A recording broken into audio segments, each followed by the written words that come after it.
नमस्कार, स्वागत है आप सभी का अपने यूट्यूब चैनल बी एजुकेटर में। बात करेंगे 80,500 शिक्षक भर्ती 5% बैच 30-33 इन्हीं बिंदुओं पर बात करेंगे। वीडियो स्टार्ट करने से पहले अगर आपने अभी तक चैनल को सब्सक्राइब नहीं किया है तो चैनल को सब्सक्राइब कर लीजिए, जिससे कि एजुकेशन डिपार्टमेंट से रिलेटेड अपडेट आप तक पहुँचती रहे।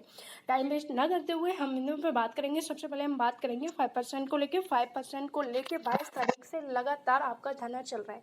आप सभी को ज्ञात होगा 22 तारीख को जब ये धरना माननीय शिक्षा मंत्री जी के आवास पर दिया गया था, तो प्रशासन की तरफ से आश्वासन दिया गया है कि अभी जो है शिक्षा मंत्री जी लखनऊ से बाहर हैं। जब लखनऊ में प्रेजेंट होंगे, अपने आवास पर उपस्थित होंगे, उनका आगमन होगा, आपकी जो डेलीगेशन टीम है, लीडिंग टीम है, उनको मिलाया जाएगा और तब आप अपनी समस्याओं को रख सकते हैं। उस दिन से लगातार अनवरत धरना चल रहा है। जो आपकी लीडिंग टीम है लगातार इको गार्डन में धरना दे रही है। 2 दिन पूर्व जो है लीडिंग टीम की आपकी जो डेलीगेशन टीम है उनकी वार्ता कराई गई और कुछ चीज़ें काफ़ी हद तक चीज़ें आपके जो है पक्ष में, काफ़ी चीज़ें जो है आपके सकारात्मक निकल के आई हैं।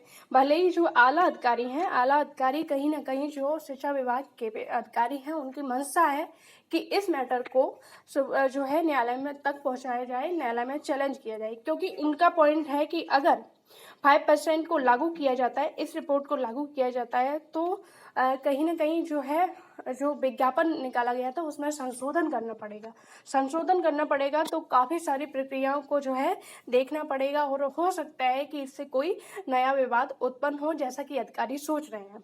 तो इस तरह से जो अधिकारी हैं वो इस चीज़ के अगेंस्ट हैं कि कोई भी संशोधन ना करना पड़े और ये रिपोर्ट लागू ना की जाए, जिसके लिए जो है इसको चैलेंज किया जाए। अगर आला अधिकारियों की बात की जाए तो 2 बार इसको चैलेंज करने के लिए जो महाधिवक्ता है, चाहे वो आपके सुप्रीम कोर्ट के हों, चाहे वो आपके इलाहाबाद हाई कोर्ट के हों, दोनों महाधिवक्ताओं को एक प्रतिलिपि भेजी जा चुकी है और रिमाइंडर भी भेजा जा चुका है कि इसके अगेंस्ट जो आपकी रिपोर्ट आज जारी की है राष्ट्रीय पिछड़ा वर्ग आयोग ने, उसके अगेंस्ट स्पेशल अपील दाखिल की जाए, इस मामले को संदर्भ लिया जाए।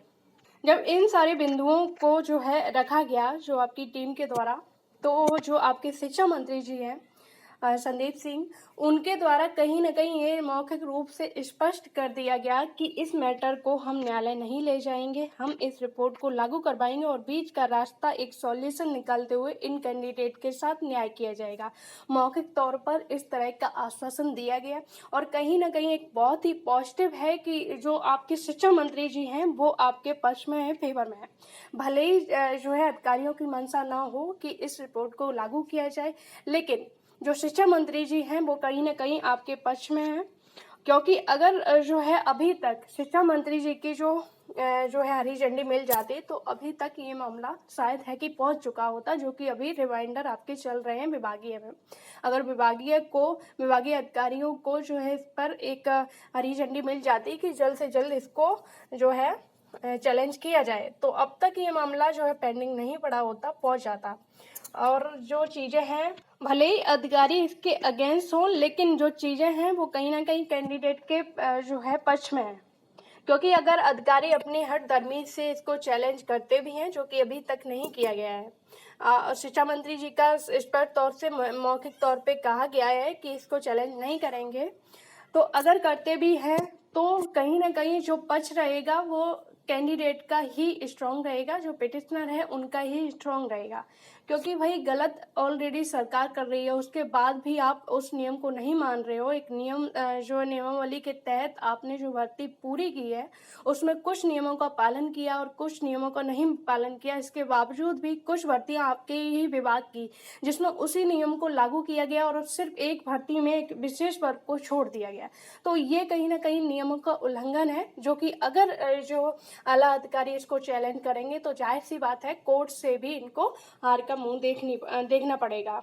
जो लीडिंग टीम इसके लिए लड़ रही है 5% के लिए, जो कैंडिडेट इससे जुड़े हुए हैं, जो लीडिंग टीम है, उनको सबसे पहले जो जरूरी काम है उनको चाहिए कि 5% पर जितना भी डेटा है, यानी कि इस क्राइटेरिया में जितने भी कैंडिडेट आ रहे हैं उनको जो है डेटा पता होना चाहिए, जो कैंडिडेट जुड़े हुए हैं उनका पता होना चाहिए। क्योंकि अगर जो है अभी जो चीज़ें निकल के आ रही हैं कि शिक्षा मंत्री जी कह रहे हैं संशोधन किया जाए, बीच का रास्ता निकाला जाए और इनको नियुक्ति दी जाए, इस पर मीटिंग हुई और जो अधिकारियों के द्वारा बोला गया कि जो इस पर जो है एक काफ़ी संख्या में कैंडिडेट हैं और सीटें जो पर्याप्त नहीं है, भर्ती भी पुरानी हो चुकी है। जैसा कि अभी तक उनके द्वारा कहा जा रहा है कि भर्ती पुरानी हो चुकी है, संशोधन किया जाएगा, तो उस पर आप लोग अपना एक डेटा तैयार करके जो है प्रस्तुत कर सको फाइल के माध्यम से कि ज़्यादा जो है जो वैकेंट सीट हैं वो ज़्यादा है, कैंडिडेट की संख्या इतनी नहीं है। तो सारा पूरी चीज़ें आपको क्लियर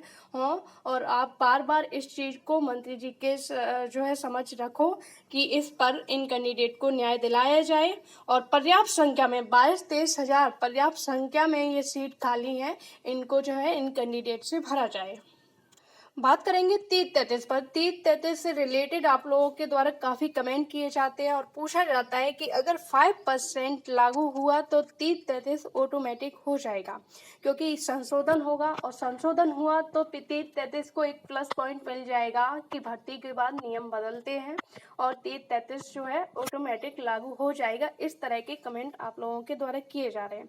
इसके लिए आप लोग जो अपना एक पॉइंट रख रहे हो प्लस पॉइंट की, अगर 5% के लिए संशोधन होता है तो 30-33 ऑटोमेटिक इस पर ऑटोमेटिक लागू हो जाएगा। तो एक चीज़ आपको समझनी पड़ेगी कि 30-33 के लिए आप जो है चीज़ों को कहना बहुत आसान होता है और उसके लिए एक रिजल्ट जो है निकालना, एक परिणाम निकालना बहुत मुश्किल होता है। कहना बहुत आसान है कि 5% जो है मिलना चाहिए, एक संवैधानिक नियम है, इस पर नियुक्ति मिलनी चाहिए, लेकिन जब चीज़ें धरातल पे आप कर रहे हो तो आपको स्वयं पता होगा कि भाई इसके लिए जो लोग जुड़े हुए हैं वो कितना प्रयास कर रहे हैं, कितना संघर्ष कर रहे हैं और क्या क्या चीज़ें उन्हें फेस करनी पड़ रही हैं। सभी को पता है कि 5% लीगल है, मिलना चाहिए और सभी को ये भी पता है कि 30-33 का जो है एक आदेश जारी हुआ था वो भी एक तरीके से जो है मान्य है, लेकिन क्या चीज़ें हुई, सरकार के द्वारा क्या की गई, न्यायालय से क्या ऑर्डर निकल के आया और अब जो चीज़ें क्या हैं वो आप सभी को अच्छे से ज्ञात है। तो कहना बहुत आसान होता है कि ऑटोमेटिक हो जाएगा, लेकिन उसको आप किस तरह से जो है करवा पाओगे, ये चीज़ें शायद है कि आप लोगों के समझ जब तक परिस्थितियाँ नहीं आती हैं तब तक आप लोग नहीं समझ सकते हो। आप लोगों के द्वारा जो 30-33 के सपोर्ट में तर्क दिया जा रहा है वो बिल्कुल सही है कि जब 5% के लिए संशोधन हो सकता है तो 30-33 के लिए भी संशोधन हो सकता है और इसको लेके हम जो है न्यायालय चले जाएंगे और इसको चैलेंज कर देंगे तो 30-33 ऑटोमेटिक हो जाएगा।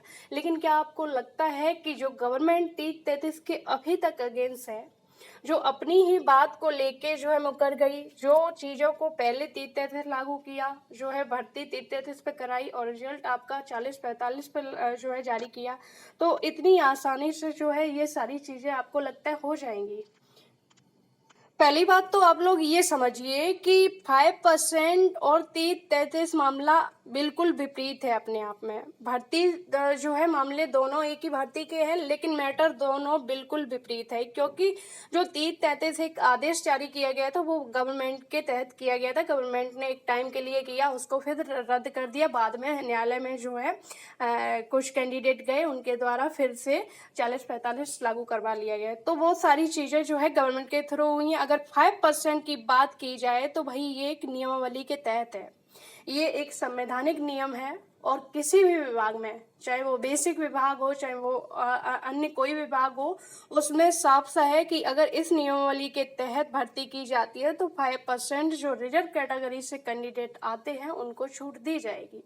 तो यहाँ पर नियमावली की बात हो रही है 5% में, वहाँ पर एक गवर्नमेंट ऑर्डर की बात हो रही है जिसमें काफ़ी जो है अंतर है। बात को समझिए कि गवर्नमेंट ने ऑर्डर दिया, उसको रद्द कर दिया 30-33, लेकिन 5% एक संवैधानिक नियम है, उसमें गवर्नमेंट हस्तक्षेप नहीं कर सकती, उसमें न्यायालय भी हस्तक्षेप नहीं कर सकता। तो यही प्लस पॉइंट है कि 5% जो है अलग है और जो है 30-33 अलग है। अब प्लस पॉइंट ये है कि इसमें गवर्नमेंट भी 5% न्यायालय में जाएगी, फिर भी इसके अगेंस्ट जो है प्रूफ नहीं रख पाएगी। अगर वहीं 30-33 की बात की जाए तो गवर्नमेंट अगेंस्ट है और डबल बेंच से जीत चुकी है। अब आप लोग तर्क दे रहे हो कि अगर 5% हुआ तो 30-33 ऑटोमेटिक हो जाएगा। आपका मैटर न्यायालय में चल रहा है। जब तक न्यायालय इस पर एक पूर्ण न्यायिक प्रक्रिया के तहत हियरिंग नहीं करवा लेगी, दोनों पक्ष को नहीं सुन लेगी, तब तक इस पर निर्णय नहीं आएगा। और जब निर्णय नहीं आएगा तो गवर्नमेंट कौन सा आपको नियुक्ति दे ही देगी, क्योंकि देनी होती। और अगर इस पर जो है पक्ष में होती तो अब तक ये मैटर सॉल्व हो चुका होता। दूसरी चीज़ ये भी है कि आप ऑटोमेटिक करवाने की बात कर रहे हो, अच्छी बात है, लेकिन आपको ये चीज़ भी समझनी चाहिए कि आपकी एक हियरिंग सही से नहीं हो पाती है। फाइनल डिस्पोजल के लिए केस मेंशन भी होता है, करवाया जाता है, इसके बावजूद भी आपके पक्ष, आपके कभी एडवोकेट प्रेजेंट नहीं होते हैं और कभी आपका केस का नंबर ही नहीं आ पाता है। तो जब आपकी फाइनल हियरिंग नहीं हो पा रही है तो आप जो समझ सकते हो कि ये मैटर जो है जो आप कैसे सॉल्व करवा सकते हो। उम्मीद है कि चीज़ें आपको समझ आई होंगी। वीडियो को ज़्यादा से ज़्यादा शेयर करें, लाइक करें। धन्यवाद। जुड़े रहें चैनल से।